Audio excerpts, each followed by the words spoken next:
함께 찬송가 444장을 부르도록 하겠습니다. 예수가 그늘이시니.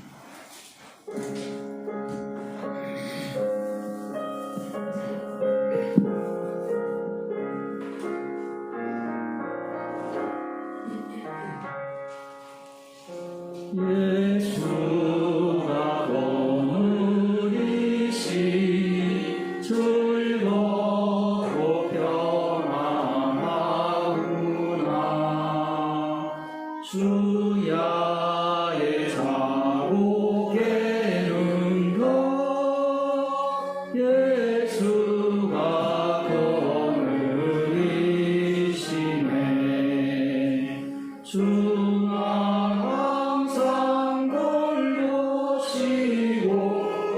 날지니 그늘이시네. 주 날 항상 돌보시고 날지니 그늘이시네. 때때로 괴로움 당하면 때때로 기쁨 풍파 중에 그늘이고 평안할 때 그늘이네. 주 날 항상 돌보시고 날지니 그늘이시네. 주 날 항상 돌보시고 날지니 그늘이시네. 내 주의 손을 붙잡고 천국에 올라가겠네. 괴로우나 즐거우나 예수가 그늘이시네. 주 날 항상 돌보시고 날지니 그늘이시네. 주 날 항상 돌보시고 날지니 그늘이시네. 이 세상 이별할 때에 천국의 권세 이기네. 천국에 있을 때에도 예수가 그늘이시네. 주 날 항상 돌보시고 날지니 그늘이시네. 주 날 항상 돌보시고 날지니 그늘이시네. 4절 한번 더 하겠습니다. 이 세상 이별할 때에 지옥의 권세 이기네. 천국에 있을 때에도 예수가 그늘이시네. 주 날 항상 돌보시고 날지니 그늘이시네. 주 날 항상 돌보시고 날지니 그늘이시네.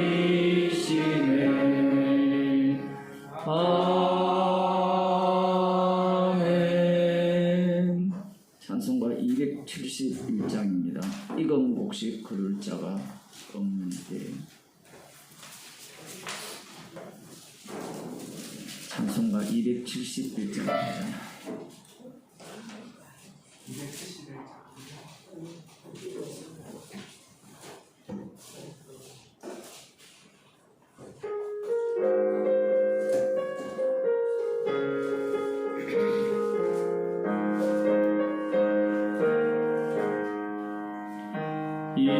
이건 곡식 거둘 자가 없는 이때에 누가 가서 거둘까. 내가 어찌 게을러서 앉아 있을까. 어서 가자 밭으로 보내주소서.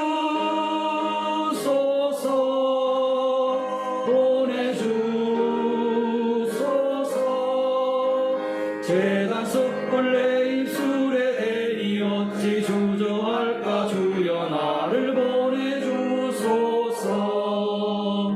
주가 두루 다니시며 일꾼 부르나 따르는 자 적구나. 보라 주의 사랑하는 익은 곡식을 어서 거두러 가자. 보내주소서. 재단 숯불 내 입술에 대니 어찌 주저할까. 주여 나를 보내주소서. 주가 나를 인도하니 언제 어디나 기뻐 가서 일하리. 주가 명령 내리실 때 능력 받아서 기뻐 거두리로다. 보내주소서.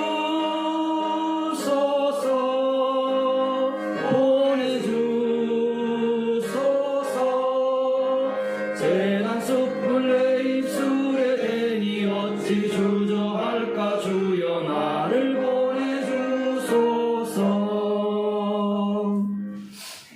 하나님 말씀 시편 41편입니다. 구약 성경 831조 함께 교독하도록 하겠습니다. 시편 41편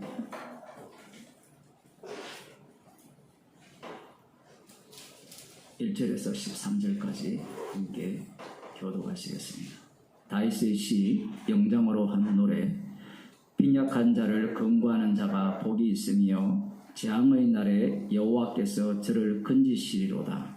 여호와께서 저를 도와사 살리시니 그가 세상에서 복을 받을 것이라. 주여 저를 그 원수의 뜻에 맡기지 마소서. 여호와께서 쇠약한 병상에서 저를 붙드시고 저의 병중 그 자리를 다 고쳐 펴시나이다. 내가 이를 여호와여 나의 긍휼히 여기소서. 내가 주께 범죄하였사오니 내 영혼을 도우소서 하였나이다. 나의 원수가 내게 대하여 악담하기를 저가 어느 때에나 죽고 그 이름이 언제나 멸망할꼬 하며 나의 보러와서는 거짓말을 말하고 그 중심에 하나를 쌓았다가 나가서 이를 왕고하며. 나를 미워하는 자가 다 내게 대하여 수군거리고 나를 해하려고 꾀하며 이를 악병이 저에게 들었으니 이를 저주하는 또 다시 하지 못하리라 하며. 나의 신뢰하는 바 내 떡을 먹던 나의 가까운 친구도 나를 대적하여 그 발꿈치를 들었나이다. 그러나 주 여호와여 나를 긍휼히 여기시고 나로 저희에게 보복하게 하소서. 나의 원수가 승리치 못하므로 주께서 나를 기뻐하시는 줄을 내가 아나이다. 주께서 나를 나의 완전한 힘에 붙드시고 영영이 주의 앞에 세우시나이다. 함께 읽도록 하겠습니다. 여호와 이스라엘의 하나님을 영원부터 영원까지 찬송할지로다. 아멘 아멘. 찬송가 84장 찬송가 84장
나는 잊을 수 없겠네.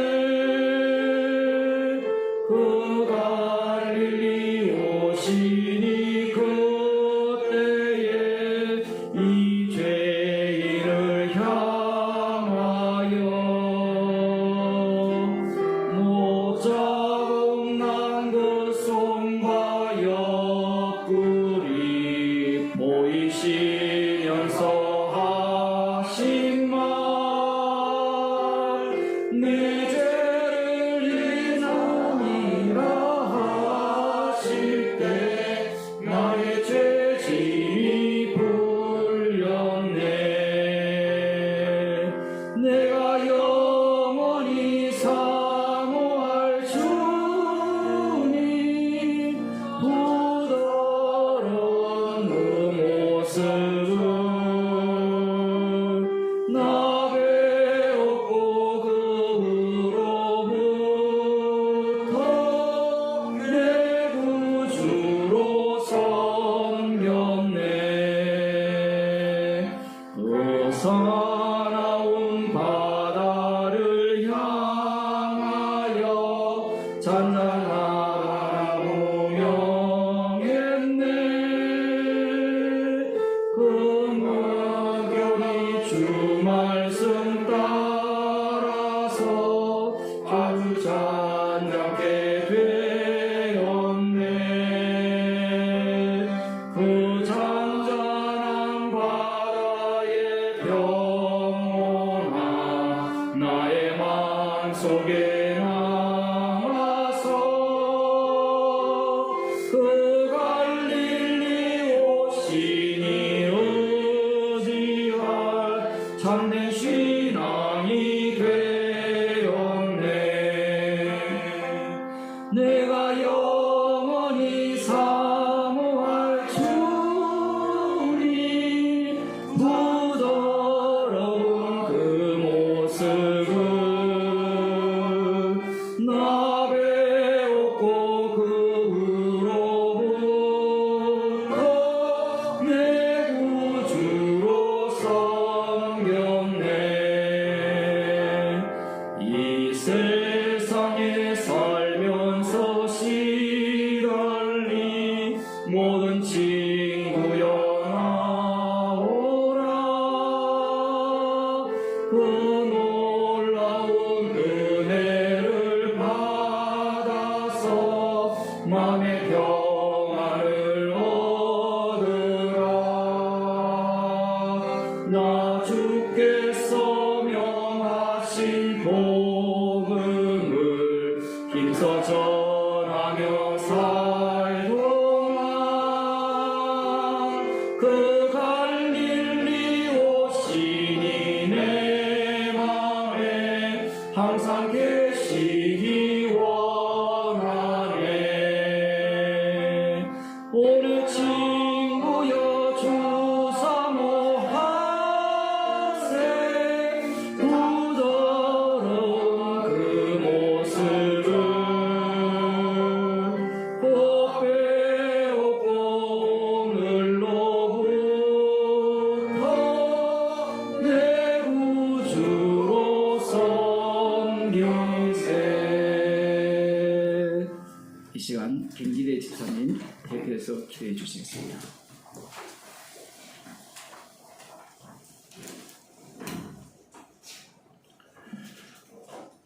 오늘 피었다가 내일 나궁에 던져지는 들풀과 같은 허무한 인생들에게 십자가 주님 만드시기 위하여 말씀의 자리로 인도하심을 감사합니다. 주님의 피로 사신 죄인들의 몸을 통하여 날마다 십자가 사건 속에 함몰시키시어 십자가에서 주님과 함께 죽게 하시고 속형들의 눈을 통하여 죄의 깊이를 알아가게 하시고 새로운 피조물로 만드시어 오직 성도의 몸에서 남겨질 것은 새 언약인 십자가뿐임을 알아가게 하시니 감사합니다. 이 시간 주님의 사자를 통하여 주시는 말씀이 사람의 말로 들리지 않고 십자가에서 흘러나오는 심판의 말씀으로 들리며 오직 십자가만 자랑하는 성도의 고백이 될 수 있도록 허락하여 주시옵소서. 예수님의 이름으로 기도 올려드립니다. 아멘.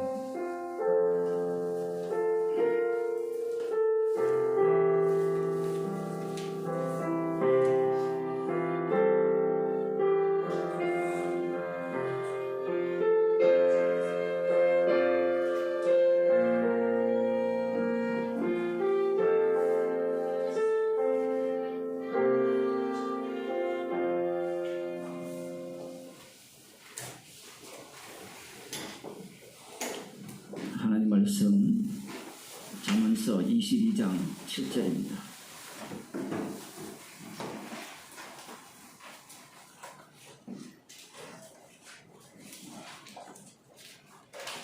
함께 읽도록 하겠습니다. 구약성경 933쪽 22장 7절 말씀입니다.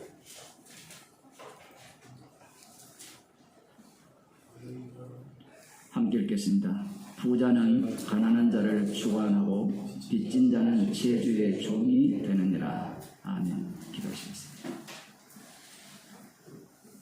이 시간도 저희들을 긍휼히 여기사 주께서 만드신 주의 종으로서 이 땅에서 어떻게 살아야 할지를 말씀을 통하여서 들려주옵소서. 예수님 이름으로 기도드리옵나이다. 아멘.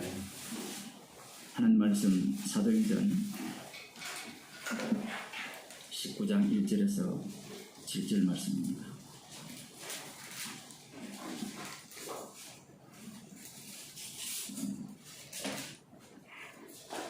사도행전 19장 1절에서 7절 말씀 함께 천천히 우리 아이들과 함께 읽을 수 있도록 읽겠습니다. 아볼로가 고린도에 있을 때 바울이 윗지방으로 다녀 에베소에 와서 어떤 제자들을 만나 가로되 너희가 믿을 때 성령을 받았느냐 가로되 아니라 우리는 성령이 있음도 듣지 못하였노라. 바울이 가로되 그러면 너희가 무슨 세례를 받았느냐 대답하되 요한의 세례로라. 바울이 가로되 요한이 회개의 세례를 베풀며 백성에게 말하되 내 뒤에 오시는 이를 믿으라 하였으니 이는 곧 예수라 하거늘 저희가 듣고 주 예수의 이름으로 세례를 받으니 바울이 그들에게 안수하며 성령이 그들에게 임하심으로 방언도 하고 예언도 하니 모두 12사람쯤 되니라. 아멘. 여러분이 예수님을 믿을 때 성령을 받았습니까?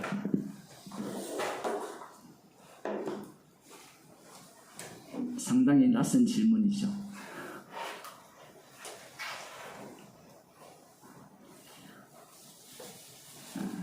오늘날 사람들을 미혹하는 방식 중 하나입니다. 당신은 예수님을 믿을 때 성령을 받았습니까? 라는 질문을 하는 순간 당황하셨죠.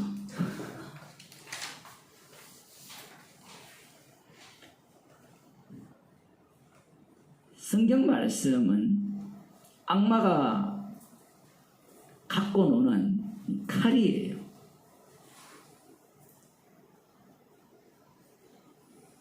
하나님의 말씀을 어떻게 악마가 갖고 놉니까? 이렇게 질문을 하신다면 바리새인과 서기관들이 그 아버지를 마귀로 두었거든요.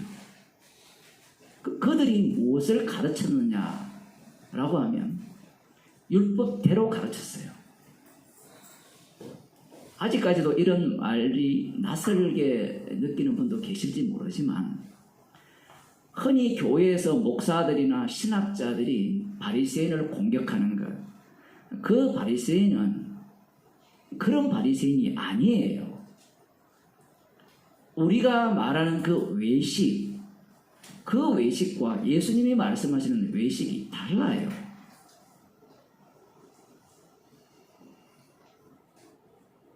너희가 믿을 때 성령을 받았느냐? 사도 바울이 이 에베소에 있는 어떤 제자들에게 한 질문입니다. 이 말씀이 들려지는 순간, 읽는 순간 인간들은 유혹에 빠지죠. 다르게 표현하면 탐심이 작동을 합니다. 유혹에 빠지는 것은 스스로 반문하죠. 내가 믿을 때 성령을 받았는가? 그거 알아서 뭐 하시려고 해요? 그게 더 궁금하죠.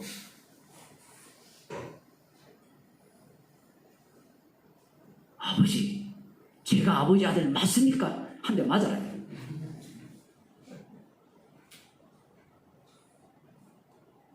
또 한 가지는 바울 행세하고 싶은 거예요. 우리가 복음을 전할 때 이런 마음이 끓어오르지 않습니까? 내가 복음을 전할 때 이 사람이 성령을 못 받았는데 복음을 전하는 순간 성령 받은 증거가 나올 수 있도록 순복음이야. 여기 나오죠. 여기에 우리 순복음 장로님도 계시네. 여기에 뭐라고 나옵니까? 사도 바울이 안수를 하니까 방언도 하고 예언도 하니 옳지를 바로 이거야. 성령을 받았느냐?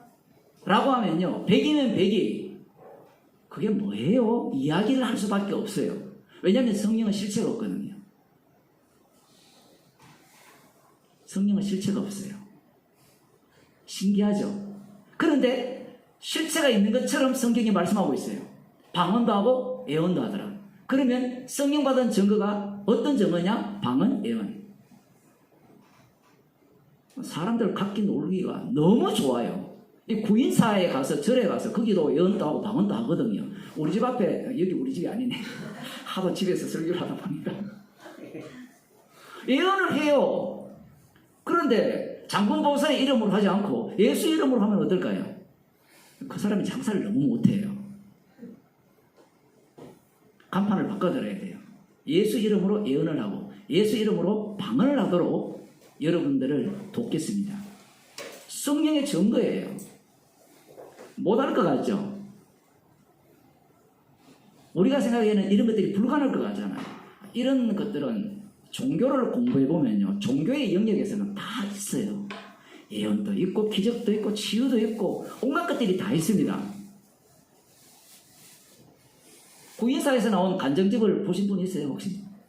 할 일 없으면 그 서점에 가서 한번 간정집을 한번 사지는 마시고 읽어보세요.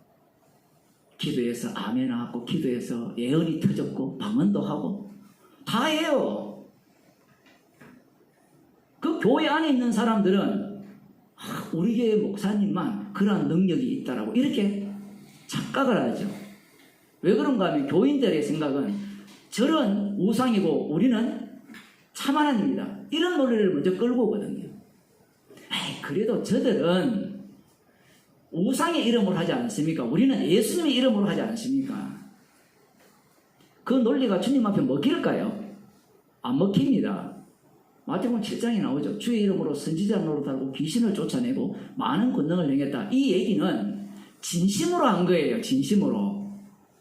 자기가 가짜로 했다면 주님 앞에 심판주 앞에 그런 소리 하겠습니까? 주님 앞에서는 진심이 안 통해요. 왜냐하면 그 진심이 악마의 진심이기 때문에 그래요. 진심으로 아무리 주님을 경외해도요, 그 진심 안 통합니다. 왜냐하면 네 몸이 누구의 몸이에요? 우리는 주님의 몸입니다. 이렇게 먼저 들어가고 싶잖아요. 주님의 몸으로 들어갔으니까 주님의 심판대 앞에 섰을 때, 심판주 앞에 섰을 때 제가 주의 이름으로 진짜 노릇했습니다라는 주장을 펼치는 거예요. 제 몸이 마귀의 몸인데요. 그러면 주님의 그 심판 앞에 주의 이름을 했다라는 말이 나올까요? 안 나올까요? 안 나오죠.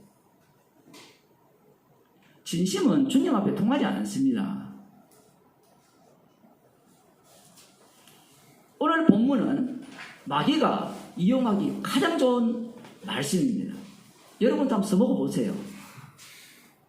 하나님의 교회는 뭐라고 묻습니까? 어머니 하나님을 아십니까? 이래 물어요. 이 얘기가 성령을 받았습니까? 라는 말을 바꾼 거예요. 이걸 달리 표현하면 구원받았습니까? 라는 질문입니다. 그러면 받았다고 하면 뭐라고 해요? 언제 받았냐고 묻었죠. 그러면 우리는 그런 사람들 이런 얘기예요. 성령 받았습니까? 물어야 돼요. 반대로. 당황스러운 거예요.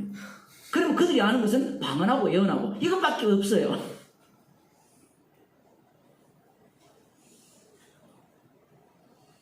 혹시 여러분이 하나님의 교회 사람들이 전도를 하면 이렇게 물으세요. 손자 하나님을 아시냐고. 정손자 하나님을 아시냐고. 이게 나오게 돼 있어요, 앞으로. 왜냐하면 통일교는 문선명이가 죽으니까 지가 하나님이 됐다가 그 다음 자기 와이프를 뭘로 만들었어요? 독생자가 아니고 독생자는 지고 독생열을 만들었죠. 혹시 들어보셨어요? 그럼 어머니 하나님 있으면 나중에 손자 하나님, 손자 하나님, 이게 안 통할 것 같죠? 이미 벌써 하나님 개념 자체가 혈통적 개념으로 다 바꿔버렸기 때문에 손자, 손녀, 정손자, 나중에는 정조 할아버지, 고조 할아버지 하나님 다 나와요.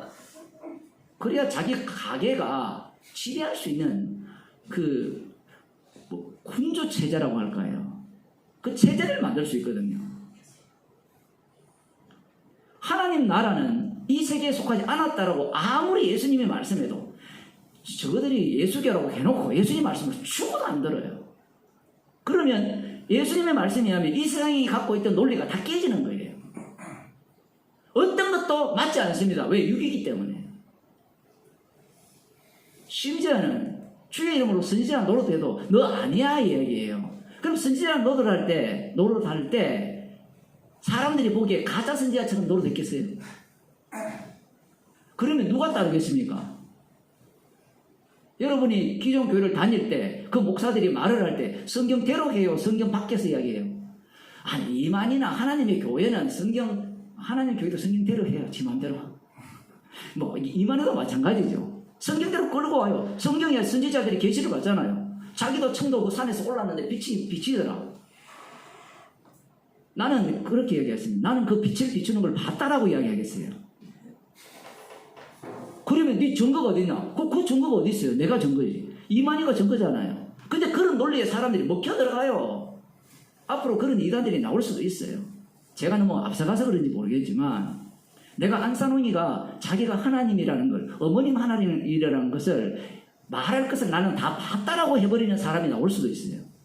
물론 그건 좀 지지자들이 있어야 되겠죠.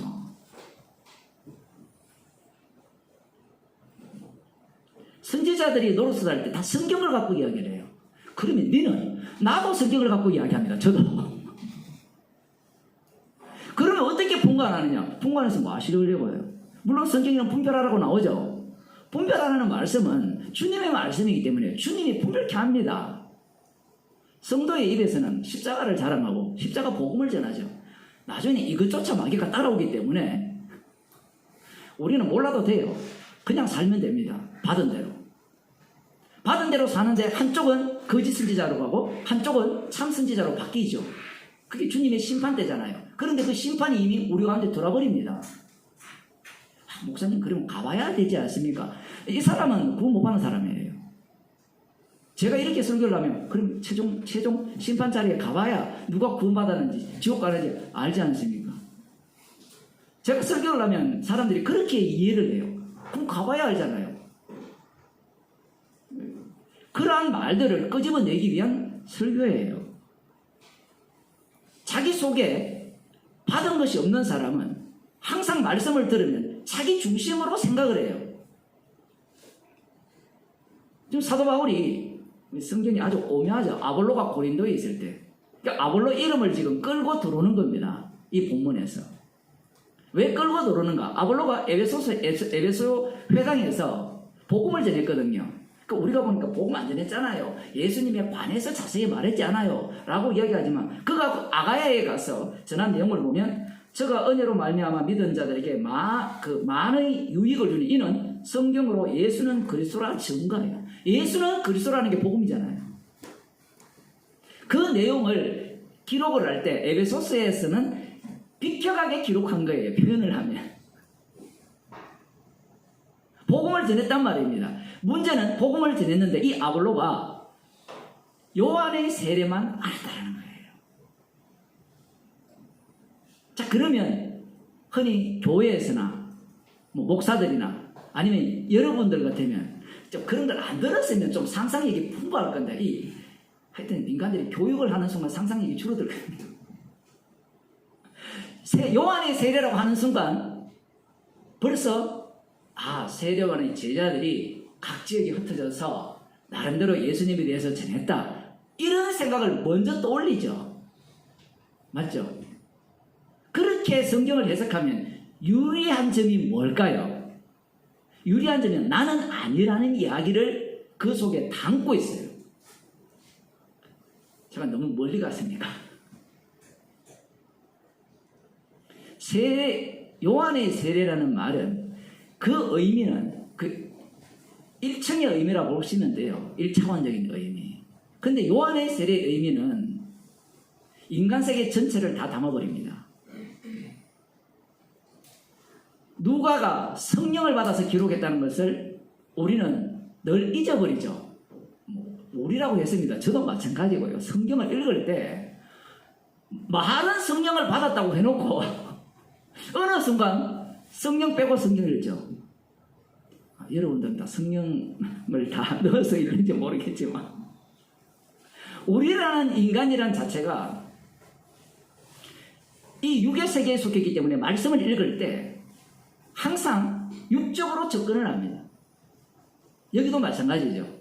지금까지 계속해서 성령께서 어떻게 일을 하시고 주님이 어떻게 일을 하시면서 육의 요소들을 계속 배제해 나가면서 십자가의 능력을 지금 보여주시는가, 십자가로 다 이루신 그 사건들을 이렇게 펼쳐내시는가, 그것을 말했는데 어느 순간 갑자기 이 말씀에 도달하게 되면 갑자기 어디로 돌아가는가 하면 다시 원래 자리로 가서 성경을 읽고 해석할 가능성이 다분합니다. 그 신학자들이나 목사들도 똑같아요. 앞부분은 그렇게 이야기했다가 이 부분이 오면 갑자기 학문적으로 해석을 해요. 논리적으로.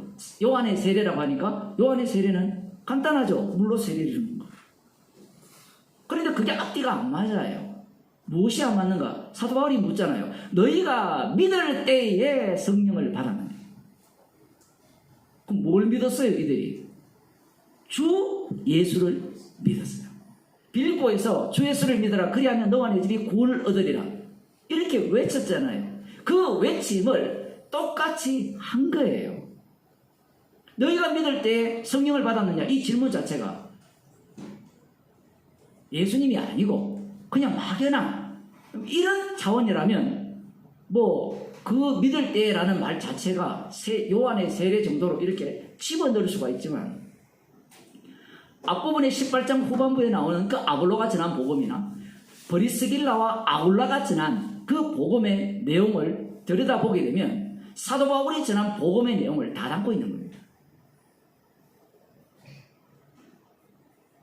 그래서 오늘날 이 시대에 이 본문은 너무나 중요한 거예요. 오늘날 이 시대는 그런 게 아니라 이미 예수님 당시에 바리새인과 서기관들이 믿음을 무엇으로 다 바꿔버렸습니까? 신학 지식으로 다 바꿨어요. 우리가 백날 뛰어봤자 벼룩이에요. 바리새인과 서기관은 못 넘었습니다. 철장의 말씀 중심이에요.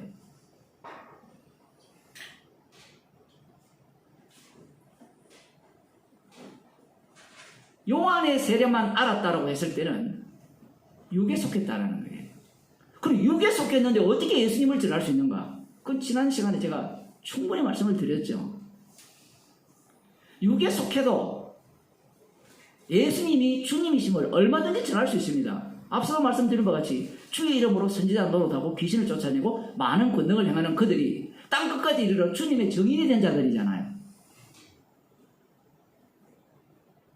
자기의 목숨을 바쳐가면서 복음을 전한 자들이에요. 그러니까 심판주 앞에서 큰 소리 치는 거예요.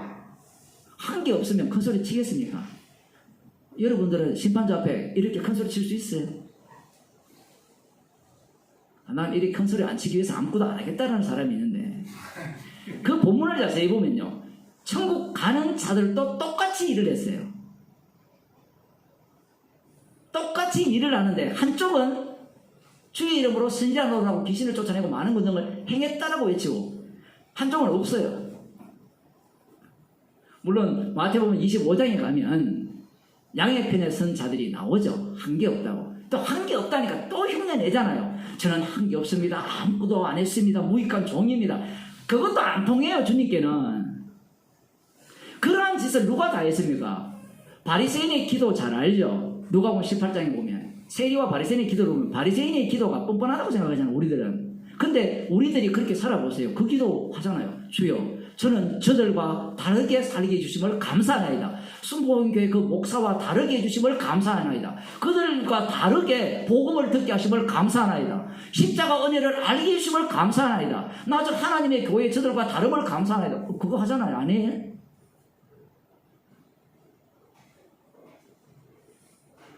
말씀은 성도에게 하는 말씀이에요. 그러면 우리가 어느 자리로 가야 됩니까? 바리새인의 자리로, 바리새인이 하는 기도 자리에 우리를 집어넣어요. 주님은 우리를 만일에 세리의 자리에 집어넣어버리면 우리는 어떤 소리를 하게 되는가 하면 반드시 바리새인의 기도를 하게 되죠. 그건 성도가 아닙니다.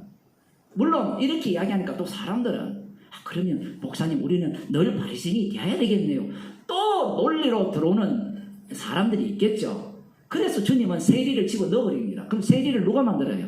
십자가에 주님이 만들어버립니다. 그 사건 속에 넣어버리죠. 넣어버리는 순간 세리가 됩니다. 세리가 된 순간 다시 어디로 가죠? 바리새인으로 바뀌어버립니다. 논리 체계로는 죄에서 사망에서 생명으로 옮겼으니까 이제는 생명의 삶을 산다 라고 하니까 나는 바리새인이 아니고 이제는 세리입니다. 말 자체가 벌써 모순이잖아요. 세리라는 말은 죄인 중에 개수란 말이잖아요. 죄인 중에 개수라는 말은 자기가 어떤 자란 말이에요. 바리새인 중에 뭐 바리새인이고 저 바리새인처럼 기도하는 그런 인간입니다. 주의 이름으로 선지자는 노를 하고 귀신을 쫓아내고 많은 권능을 행하는 자입니다. 이 얘기를 하는 거잖아요. 그럼 우리는 성경을 읽을 때 내 편, 네 편을 딱 나누잖아요. 나눠가지고 내가 유리한 거, 내가 믿음 있는 부분은 내가 다 취하고 아닌 것은 다 너 지옥 갈 니나 다 가져가라. 그렇게 성경을 분리해버리거든요.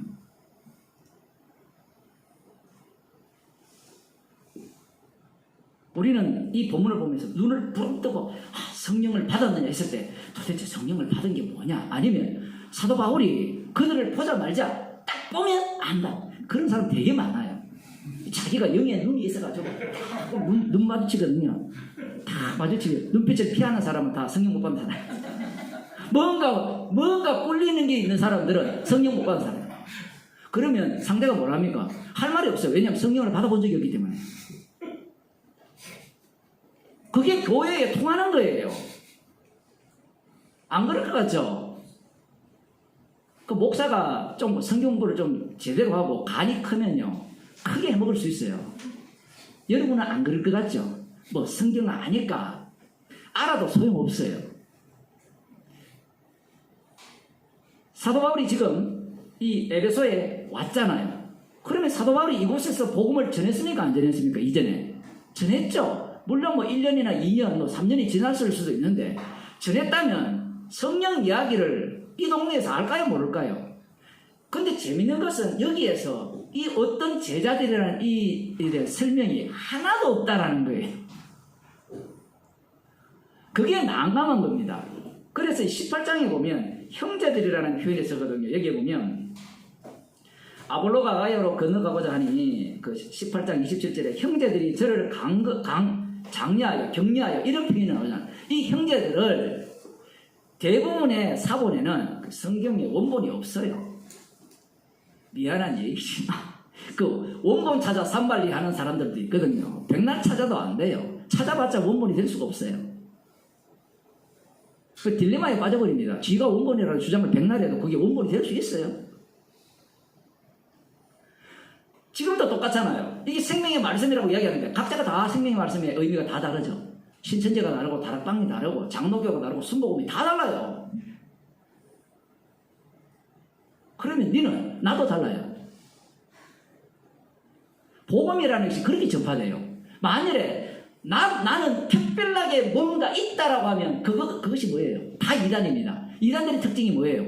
장로교가 진짜 참 진리의 복음을 사수한 교회야. 고신이 진짜 이 신사천배의 절반만 했고 재건파는 진짜 제대로 신사천배에 대해 회개를 한 그 교회야. 그러니까 이단 집단이죠. 그들이 십자가를 이야기하겠습니까? 우상숭배 안 한 자들인데. 여기에 형제들, 사본 이야기하다가 넘어갔는데 형제들 형제들의 이 표현이 배자 사본 뭐 그런 게 있어요. 저도 잘 몰라요. 아무튼 여러 사본들이 있는데 어떤 사본에는 뭐라고 써놨는가 하면 고린도에서 온 어떤 사람들 이렇게 집어넣어놨어요. 그래서 앞뒤 문맥을 보면 지금 이 에베소에 있는 이 인물들이 형제들과 이들을 약간 분리시키고자 하는 경향이 있어요. 그런데 그렇게 하면 또 더 문제가 생겨요. 어떤 문제가 생깁니까? 즉 그들이 에베소에 영향을 줬잖아요. 영향을 줬거든요. 영향을 줬는데 이들이 뭐밖에 모릅니까? 요한의 세례밖에 몰라요. 이 요한의 세례라는 것은 중의적 의미를 담고 있거든요. 아까도 얘기했지만 요한의 세례라는 것은 성령을 받아본 적이 없다라는 겁니다. 그러면 단순히 이들이 요한의 세례를 받았느냐? 요한의 세례를 받았을까요? 아니죠. 빌립보서 8장에 보면, 사도행전 8장에 보면 사도 빌립 집사님이 사마리아에 가서 주 예수의 이름으로 복음을 전했거든요. 전할 때 그들이 믿고 주 예수 이름으로 세례를 받았어요. 세례를 받았는데 이들은 그 세례를 어떤 식으로 이해를 했느냐?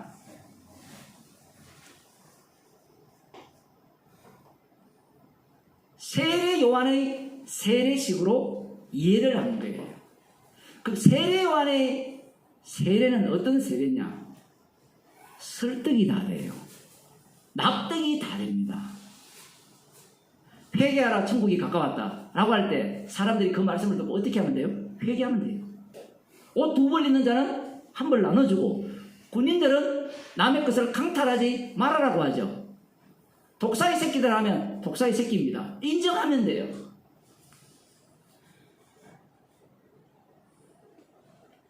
그러한 세례가 요한의 세례예요. 심지어 예수님에게 물세례를 줄 때 성령이 하늘로부터 비둘기같이 내려오는 것을 목격을 했어요. 목격했죠. 그런데 나중에 뭐라 합니까? 오실 그이가 당신이 오니까. 여러분 이해가 돼요. 성도들에게도 이 요소가 같이 섞여 있어요. 모르고 알고 나중에 알고 나니까 모르는 게 알려지고 이런 요소들이 다 섞여 있습니다. 성도에게. 그 이유는 간단해요. 우리가 주가 아니에요. 우리는 증인이에요. 증인. 사도 요한 같은 경우에는 구약에 속했잖아요. 그 구약에 속했으니까 구약의 대표자들이 누굽니까? 서기관과 바리새인이거든요. 그들의 논리를 그대로 담고 있는 거예요. 담고 있으면서 세례 요한만 싹 뽑아낸 거예요. 만일에 그 인간이 갖고 있는 논리라면 세례 요한이나 바리새인과 서기관이나 다를 바가 없어요. 왜냐하면 몰라봤거든요. 그런데 나중에 예수님께서 이 세례 요한의 세례를 자기의 십자가로 합류시켜버립니다. 거꾸로 순서를 바꿔버리죠. 십자가 사건을 먼저 세워놓고 잘 모르는 세례 요한이 와서 십자가 사건을 증거한 거예요.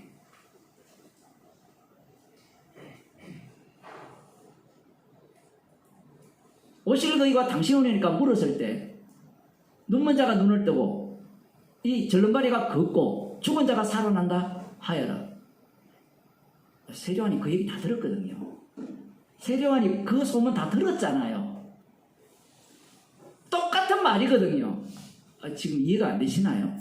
세례 요한이 세례를 전한 이후에 감옥에 갇혔을 때 예수님이 어떤 일을 했어요? 죽은 자 살리고 똑같이 천국에 대해서 천국 복음을 전하셨고 병자 고치고 눈먼 자 눈뜨게 하셨잖아요. 그 얘기 세례 요한이 알았을까요? 몰랐을까요? 알았죠. 그런데 질문한 세례 요한에게 똑같은 답변을 하는 겁니다. 세례 요한이 생각하는 심판은 어떤 심판이었습니까? 바리새인과 서기관들이 고대하는 메시아 왕국이 임하는 심판이에요. 진짜 도끼 들고 이 하나님 나라를 소망하지 않고 율법에 위반하는 자들을 도끼로 다 찍어서 쟤들은 아웃시키고 이 유대인들, 남은 자 유대인들이죠. 자기들을 구원하는 그러한 메시아로서 눈에 보이는 하나님 나라가 오기를 기다렸던 겁니다. 그런데 세례관이 들어보니까 눈먼 자 눈뜨게 하고 죽은 자 살리고, 우리 같으면 그게 대단하잖아요. 그게 대단합니까? 안 그러면 메시아 왕국이 대단합니까? 우리는 쫀쫀해가지고 지 눈앞에 보이는 것밖에 안 보기 때문에 이 병자 낫는 게 이게 더 좋다 생각하는데요. 병자 낫는 것보다 더 좋은 세계가 메시아 왕국이에요. 노골적으로 물을게요. 천국이 더 좋습니까? 내가 병 낫는 게 더 좋습니까? 내가 여기서 갑부 되는 게 더 좋습니까? 천국에 사는 게 더 좋습니까? 갑부? 이게 솔직하시네. 천국이 이루어지면 갑부는 덩달아 다 오는 거예요. 그러니까 수준이 낮다라는 거예요.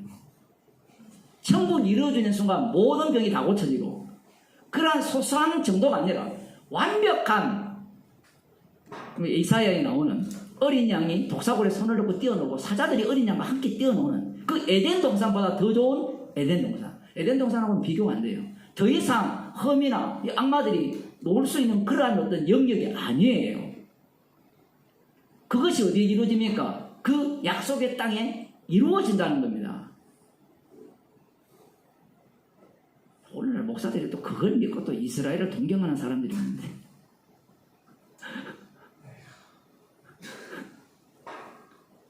그것이 또 먹히거든요. 성경 테러기 때문에. 그러한 어떤 메시아 왕국을 기다렸기 때문에 세례요한이 볼 때는 예수님이 하시는 그 일이 시답지 않는 거예요. 이게 참 표현이 멋진 것 같아요. 너무나 우리가 볼 때는 대단한 일이잖아요. 병자 고치고 죽은 자 살리고, 그죠? 저는 자 걷게 하는 이 일이 대단하잖아요. 그런데 세례요한의 눈에는, 세례요한이 육이거든요, 아직. 그 육의 눈에는 그것도 아무것도 아니에요. 그래서 묻는 거예요. 오실 거기가 당신이 옵니까? 그거는 다 어디에 속했어요? 다 그림자에 속했다는 겁니다. 진짜 참은 메시아 왕국이에요.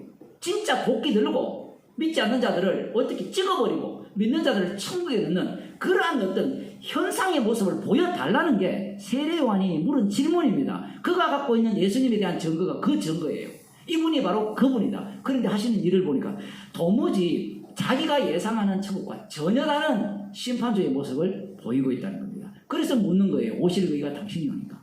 그러면 세례요한이 전한 게 옳았습니까? 틀렸습니까? 다 옳았죠. 내용은 다 옳았잖아요. 주의 뜻대로 전했잖아요. 그런데 그 내용 속으로 들어가서 해석을 해보니까 다 누구 중심으로 해석을 한 거예요? 세례요한 자기 중심으로 해석을 한 겁니다. 그게 요한의 세례예요. 우리는 단순히 요한 성경을 읽으면서 마태복음 11장에 그런 질문이 나오는데 세례요한이 전간 그 내용과 세례요한이 나중에 몰랐구나, 그걸 가볍게 넘어갈 수 있잖아요. 가볍게 넘어가는 문제가 아니라 지금 이 사도행전 19장에서 요한의 세례를 언급하는 것은 복음이 전파되는 가운데 요한의 세례가 가득 찬다는 얘기예요. 그게 아볼로같이 복음을 전하는 겁니다.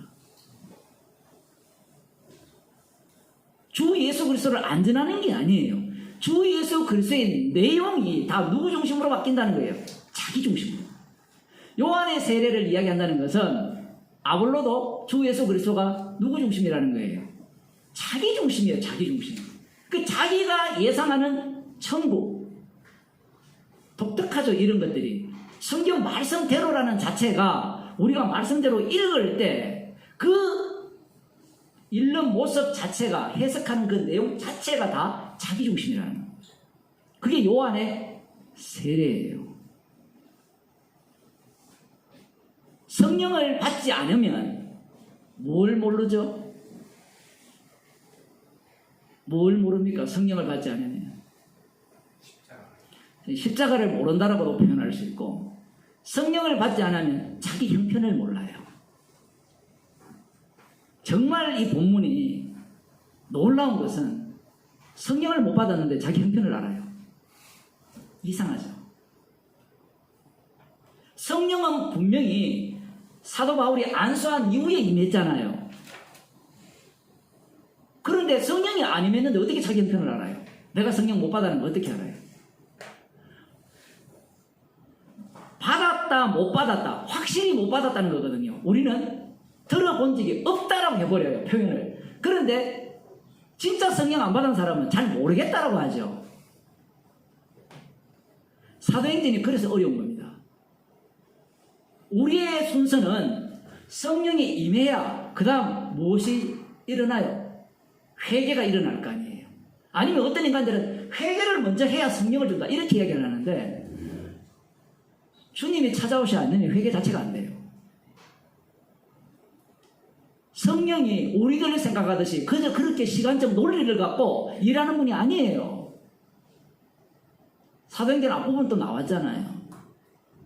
어찌할 거라는 이런 고백들. 너희가 십자가에 못 박은 예수를 주와 그리스도가 되게 하셨다고 할 때 어찌할 거잖아요. 이미 그 전 단계부터 성령께서 역사하신 거예요. 왜냐하면 성경은 우리 구원에 관심이 있는 게 아니에요. 이런 과정을 통하여서 십자가에서 다 이루신 그 주님을 지금 증거하고 있는 겁니다. 그러면 이들은 당신의 논리라면 성령이 없었네요. 그렇게 보셔도 돼요. 성령을 못 받았다고 나오니까. 근데 우리는 그 성령을 받았다 못 받았다를 무엇으로 연결시킵니까? 구원론과 연결시키잖아요. 그게 무서운 겁니다.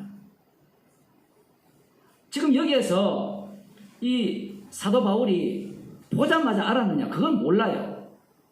눈으로 보니까 딱 보니까 알더라. 이게 아니라 너희가 믿을 때 성령을 받았느냐? 왜냐하면 사도 바울이 로마서에서는 이렇게 이야기합니다. 내가 다른 사람이 복음을 전한 곳에는 전하지 않기로 결심했다.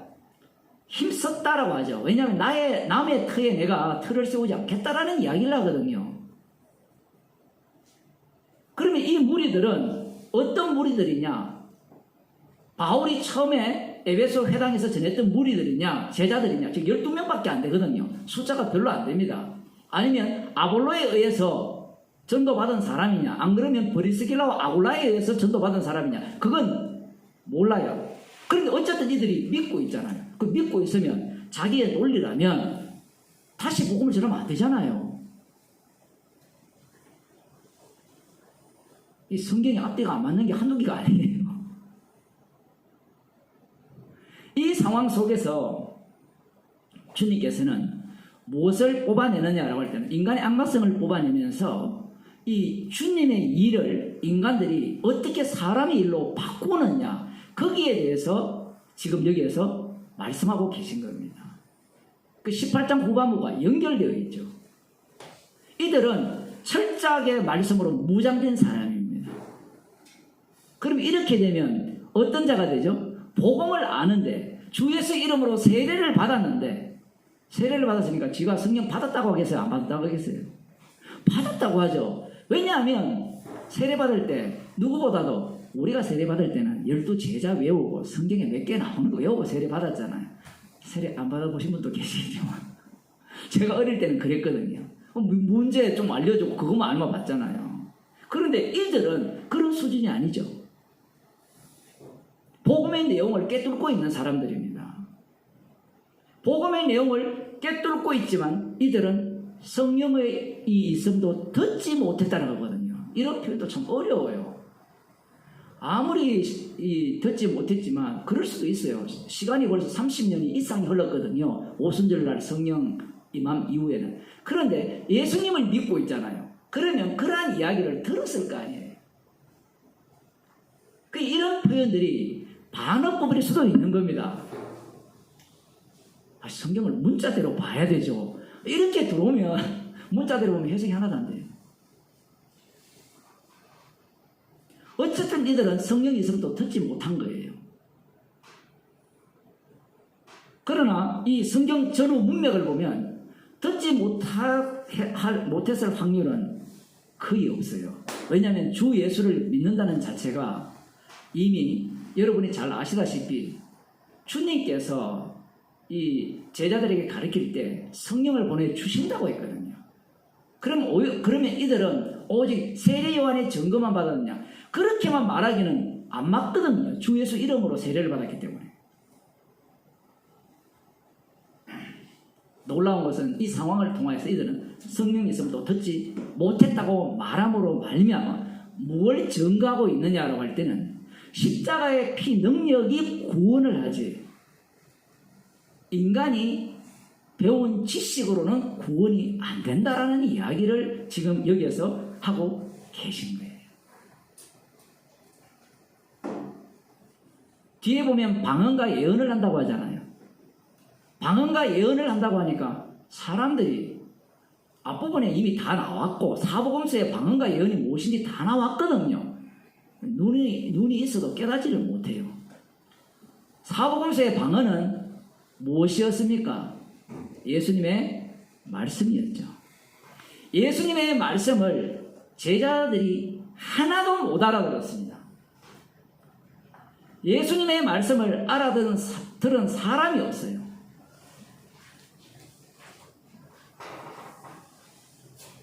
분명히 제자들은 예수님의 말씀을 알아들었다라고 생각을 했죠. 그런데 알아들었다고 한 그 제자들이 예수님을 팔아먹고 모른다고 하고 부인하고 저주를 합니다. 예수님의 말씀이 왜 방언이냐? 원래 구약에서는 다른 언어를 말하는 사람들이 온다라고 하면서 그 이방 나라가 와서 그들을 심판한다라는 표현을 해요. 그걸 방언이라 표현을 합니다. 그런데 예수님이 어디에서 오셨어요? 다른 나라에서 왔어요. 미국에서 온 것도 아니고 세계가 다른 세계에서 오셨어요. 세계가 다른 세계에서 왔는데 말은 그 당시에 뭐 코인이 헬라어나 아람어를 했다고 칩시다. 말은 똑같은 말을 해요. 똑같은 말을 하니까 다 알아듣는다고 생각한 거예요. 다 알아듣는다고 생각했는데 성경을 보니까 하나도 못 알아들었죠. 왜 못 알아들었습니까? 니고데모와 예수님의 대화에서 니고데모가 예수님의 말귀를 왜 못 알아들었어요? 우리들은 니고데모가 수준이 낮아서 이렇게 생각하죠. 니고데모는 그 상헤드린 공회의 회원이었어요. 오늘날로 말하면 그 신학자들 중에 신학자, 박사들 중에 박사, 박사들 중에 박사는 어디 있어요? 신학교에 있거든요. 지금 신학교가 워낙 많아가지고 그렇지만 레벨이 최고 높은 자리에 있는 지식 수준을 갖고 있는 자들입니다. 그런데 그가 대화를 하는데 못 알아듣겠어요? 여러분이 텔레비전에 나오는 그 똑똑한 사람들 있잖아요. 그 사람들 수준이 엄청 높아요.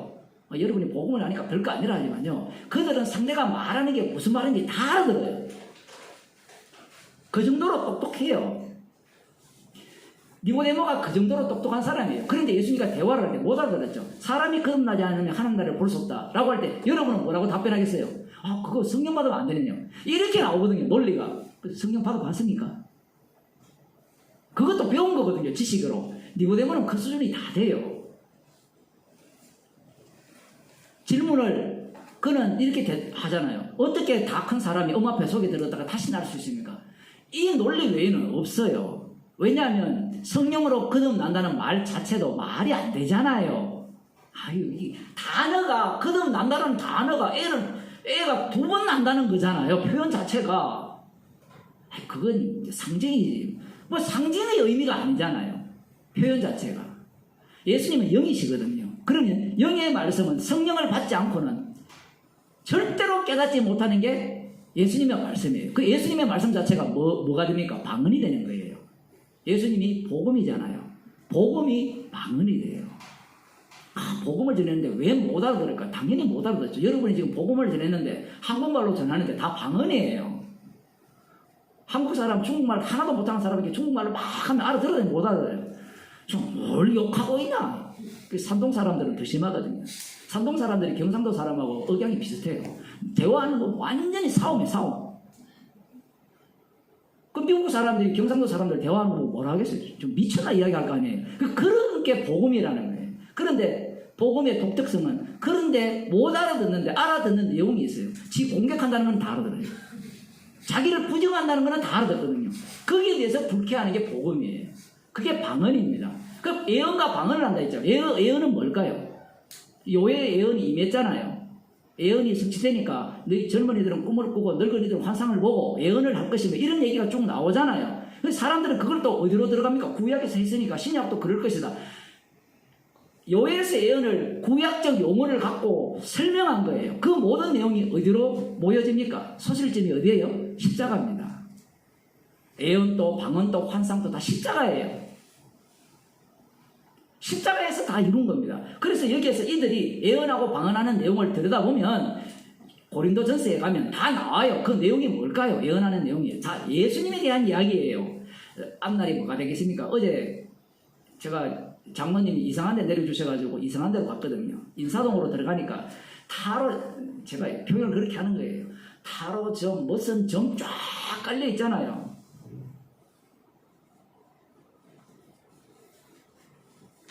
그런 점을 사람들이 왜 봅니까? 앞날을 알고 싶은 거죠.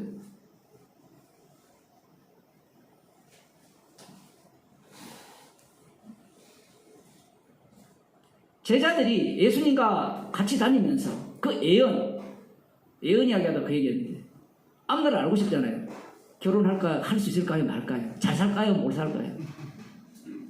그게 궁금하거든요, 사람들은, 젊은이들은. 좋은 대학 갈까요? 좋은 직장 갈까요, 말까요? 궁금하죠? 하나 알려드릴게요. 좋은 대학 가도 지옥 갑니다. 좋게 결혼해도 행복하게 살아도 지옥 가고요. 천국 갈 길이 없어요. 그게 성경의 답변이에요. 근데 인간들은 그 예언을 다 뭘로 바꿉니까? 나의 행복과 꿈으로 다 바꿔치기 해버리죠. 그러니까 이런 말씀들이 싹 들어오는 거예요. 성령 받으면 예언한다. 그러니까 나 예언하니까 논리가 뭐예요? 성령 받았다. 그래서 교회마다, 큰 교회마다 점장이 권사들이 얼마나 많습니까? 만나보셨습니까? 혹시 점장이 권사들? 많죠? 네, 네, 순복음도 많죠? 점장이 권사들. 와, 저 권사님 점장이라 표현하지 않고 정말 기도에 용한 분이에요. 얼마나 영적으로 뛰어난 분인지 저분한테 가면 주님께서 나의 앞길을 알려주십니다. 돈벌이를 그렇게 해요. 깃대만 안 꼽았지 모두가 다 무당이에요, 교회가. 근데 거기에서 왕무당이 누굽니까? 목사거든요. 목사가 뭘 교회에서 제공합니까? 여러분 예수 믿으면 천국 가고, 여러분이 인생이 풀리고 행복하고, 뭐 병든 자는 병이 낫고, 병 백날 나도요 늙어가는 거 막을 수 있어요. 38년 된 병자 나았습니다. 죽었어요. 지금 아직 살지 못했거든요. 병만 나면 좋을 것 같은데 병만 나면요 혜택이 하나도 없어요. 죄송하지만 오히려 정상인이 장인 되고 싶거든요. 장인 혜택이 많잖아요. 안 그런가요? 제가 잘못 알았나요? 제가 옛날 같으면 장인이었거든요. 근데 지금 가니까 지금은 안 된대요. 그 의사를 뭐 돈 주고 사야 되는지 모르지만 사람들은 눈앞에 보이는 것밖에 안 보이죠. 뭘 못 봅니까? 멀리 못 봐요. 멀리 못 본다는 것은 눈앞도 못 본다는 거거든요. 십자가가 밝게 보이면 멀리 보는 자고 눈앞도 보이는 건데 사람들은 십자가가 밝게 안 보이니까 자꾸 어디만 보여? 자기 몸만 보는 겁니다. 그러한 예언, 방언은 또 신비한 신적 능력이라 하잖아요. 방언 백날에도 통역을 안 하면 하지 말라 하죠. 왜? 유익하지 않기 때문에. 지같이 말 못 알아듣거든요. 이 이야기를 하니까 어떤 방언하는 사람은 지가 통역을 하거든요. 그 이전에 제가 대학원 다닐 때 저기 인천에 엄청나게 큰 교회 목사인데 유명해요. 이름도 생각 안 나네. 자기 혼자 그 채플 시간에 와가지고 방언 여기 중에 방언하는 사람 일어서세요라고 하는 거예요. 방언을 해요. 근데 방언하는 사람은 지가 무슨 말인지 모르거든요. 대부분 교인들은 100% 몰라요. 근데 안다는 사람은요 간디가 부은 사람이에요. 지가 진짜 좀 과격한 표현하면 시부리 놓고 지가 아는 성경 구절을 꺼내서 해석을 다 해버려요. 아니면 거기에 덧붙여서 그 사람에 해당되는 이야기를 다 해버려요. 근데 누가 압니까? 예? 누가 알아요? 누가 거기 손들고 목사님이 통역한 게 엉터리라고 누가 이야기해요? 저도 못했거든요. 왜 못하는가 하면 낙제되니까. 그 수백 명이 앉아있는 자리에서 누가 그 얘기해요? 목사들이 그런 걸 갖고 장난치는 겁니다. 성경에 나오는 통역을 누가 해줍니까? 통역을 누가 해요, 성경에는? 우리가 볼 때는 사람이 하는 것 같죠? 그 사람이 통역을 해도 성령이 없으면 그 통역이 완전히 무용지물입니다. 말씀의 깊이 속으로 들어가야 되는데 못 들어가죠. 이런 걸 갖고 사람들을 현혹하고 미혹하고 마지막에는 자기 종 만드는 거예요. 두 눈으로 뭐 수십 년 동안 목격하셨죠. 마지막은 그거예요. 말로는 말씀이라 이야기하는데 십자가가 빠져버리면 마지막은 나를 섬겨라예요. 그러면 니도 똑같아요. 저도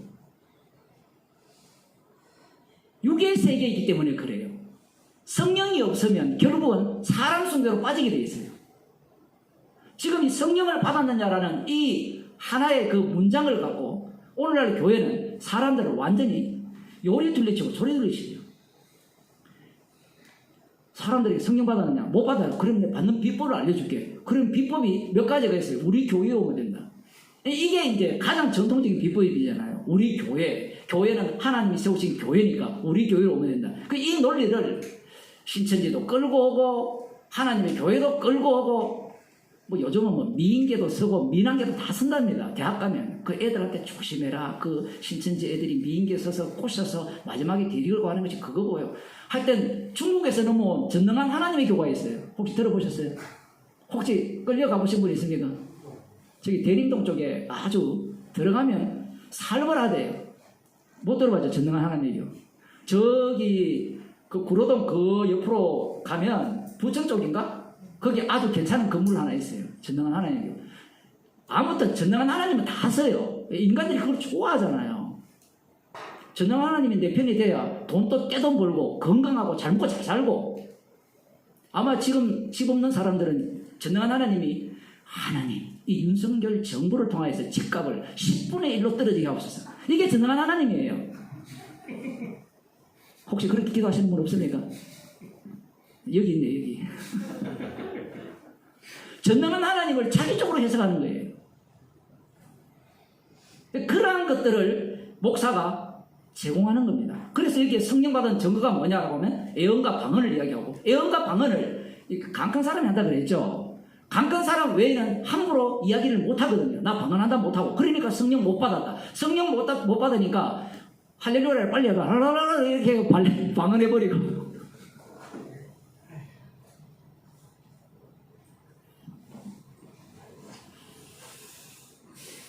예수님이 십자가에 죽으시고 사도들이 이렇게 다 죽고 난 뒤에 계시가 완성이 된 이후에는 본격적으로 악마가 어떤 모습을 보이는가 하면 예수님의 모습을 보입니다. 그래서 적그리스도라고 하는 거예요. 그 적그리스도라 했을 때는 우리들은 어떤 생각을 갖고 있는가 하면 예수님과 전혀 다른 모습을 보일 거라 이런 생각을 저만 합니까? 혹시 그렇게 생각하거든요. 적그리스도. 제가 어릴 때 중고등학교 때 보면 뭐 오맨이라는 영화라든가 뭐 이런 게 많잖아요. 보면 무시무시하잖아요. 저런 게 적그리스도야. 바코드 받았고 해가 자기를 섬기게 할 거야. 천만의 말씀이에요. 성경에 나오는 적그리스도는요 너무나 예수님을 닮았어요. 천사와 같고요. 하는 능력이 예수님이 하는 능력을 똑같이 해요. 아까 이야기했잖아요. 주의 이름으로 선지자 노릇하고 귀신을 쫓아가고 많은 권능을 행한다는 거예요. 그러면서 나중에 뭐라고 합니까? 내가 예수다라고 하죠. 그 내가 예수다고 하는 사람 뭐 수준 이하인 사람들도 있지만 대부분 벌써 미화되어 버리잖아요. 더 나간 겁니다. 성령을 받았느냐를 갖고 나 성령 받았어. 성령 받아서 들어가면 뭐예요? 예수님이 성령 받았으니까 나도 받았으니까 나도 예수다. 이래 가는 거예요. 논리가. 근데 목사들이 감히 그런 말을 못하니까 난 성령 받았어. 그 다음 뭐예요? 까불지 마 이거예요. 논리가. 지금 사도 바울이 너희가 믿을 때 성령을 받았느냐? 이것은 앞서 말씀드린 바와 같이 십자가 지신 주님이 살아계시다는 거예요. 그 복음의 세계는 너희가 배우고 듣고 학습하고 반복해서 들어갈 수 있는 세계가 아니라는 겁니다. 지금 18장 후반부부터 19장에 나오는 이 복음의 세계에 들어온 이 말씀으로 충만한 자들이죠. 그들의 한계성을 또렷하게 보여주는 내용입니다. 아무리 여러분이 말씀을 부지런히 듣고 뭐 유튜브에 한 1,100 개가 있는데 그걸 다 듣는다 해도 구원이 이루어지지 않아요. 구원은 십자가이신 주님이 합니다. 그러면 또 손들고 그러면 들을 필요가 없네요. 그러니까 구원 못 받은 거예요. 그러면 들어야 되네요. 그러니까 못 받은 거예요. 어쩌란 말입니까? 그냥 사시면 돼요. 왜냐하면 천국과 지옥은 우리가 관여할 수 있는 영역이 아니에요. 지금 얼핏 보면 사도 바울이 복음을 전하잖아요. 복음을 전하니까 마치 사람을 설득해서 구원시키고자 하는 모습을 보이는 것 같잖아요. 그런데 지금 사도행전을 우리가 계속 살펴보지만 사도 바울이 하는 일이 거의 없어요. 구원을 일으키는 일에 계속 배제당해요. 배제. 여기도 마찬가지입니다. 성령을 받았느냐는 말을 하는 순간 사도 바울은 나는 아니오가 들어가 버려요. 벌써. 우리는 안수하니까 예언하고 방언을 하더라. 성령이 임하더라. 이렇게 들어가니까 사도 바울이 뭔가 대단한 일을 한 것 같죠. 대단한 일을 한 게 아니고 나도 아니오라는 것을 안수로 표현하는 겁니다. 그런데 오늘날은 이걸 뭘로 다 바꿔버렸어요. 나는 이오. 아까 예배 시간 전에 뭐 안수할 때 흔들고 제 어릴 때 부흥회 때는 중고등학교 때 부흥회를 많이 다녔거든요. 집사님 잘 아시겠지만 오산리 기도원 가면 안수하잖아요. 때가 되면 이제 박수 안 치고 그죠? 내 구부가 내게 은혜 주신 줄 한번 부르고 다 해보셨죠? 그리고 돌아다니면서 의연 옷 입고 안수할 때 어떻게 합니까? 이거 보통 대부분 그 마음이 약한 사람들은 그냥 넘어가요. 안 넘어가고 확 밀어버리죠. 근데 밀었다는 얘기를 못하죠, 감히. 왜? 다른 사람은 은혜 받은 간증을 다 이야기하는데 나는 밀렸더라. 근데 나중에 뒤에서 뭘 합니까? 나 안 넘어지려고 했는데 저 부흥사가 밀어대니까 내가 어쩔 수 없이 버티다가 내가 불쌍해서 넘어졌다. 이 얘기 하거든요. 다 해봤잖아요, 그거. 거기에 속아 넘어가는 거예요. 성령의 세례는 구한다고 주는 게 아니에요. 찾는다고 얻는 게 아닙니다. 주님께서 구하면 찾고 얻으면 구하면 찾고 두드리면 열릴 것이다. 이렇게 표현할 때 사람들은 그 말씀을 완전히 오해하죠. 지금 사도행전을 보세요. 구해도 안 돼요. 안 구한 자에게 찾은 바 돼요. 그러면 그 예수님의 말씀은 십자가의 능력으로 친히 다 이루어내버립니다. 그 이루어내는 자리에 바울이 들어간 거예요. 바울이 딱 들어가니까 사람들은 다시 반복합니다만 이 본문을 갖고 자기가 뭐가 되려고 하죠? 증인이 되려고 하는 것이 아니라 주의 자리에 앉아서 주님 행세하려고 하는 겁니다. 그 대표적인 경우가 아볼로예요. 성령을 못 받은 아볼로 표현합니다. 말씀으로 무장해버리죠. 말씀으로 무장하면 여러분 그 사람 앞에 꺽꺽 죽을까요? 안 죽을까요? 죽죠. 나오는 족족 성경 말씀을 다 끌고 와서 복음을 이야기 한번 해보세요. 기죽어요? 안 죽어요? 진짜 성령 받은 사람 뭐라 하겠습니까? 그래도 구원 못 받는다 얘기해야 돼요. 구원은 어디서 나옵니까? 십자가에서 나오거든요. 그럼 뭘 자랑하죠? 피를 자랑하고 십자가를 자랑합니다. 그럼 우리는 배울 필요가 없습니까? 아볼로가 성령 받게 되죠. 받아버리면 뭘 이야기해요?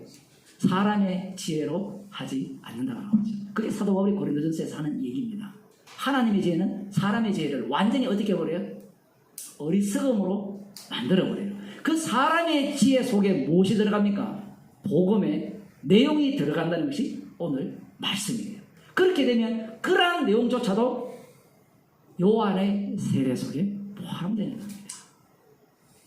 주님이 살아계셔서 오늘도 십자가의 피 능력으로 우리의 죄를 용서하시고 구원하셔서 그 피공로를 사랑케 하는 감사하는 성도로 만드시는 겁니다. 기도하시겠습니다. 하나님 아버지, 우리가 배우는 족족 요한의 세례밖에 모르는 인생들인데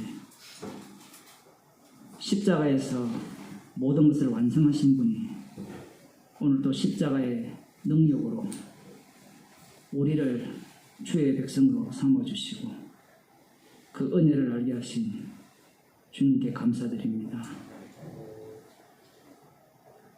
우리의 인생이 나의 구원을 목적하는 인생이 아니라 십자가에서 다 이루신 예수님만을 증거하는 인생으로 살게 하여 주옵소서.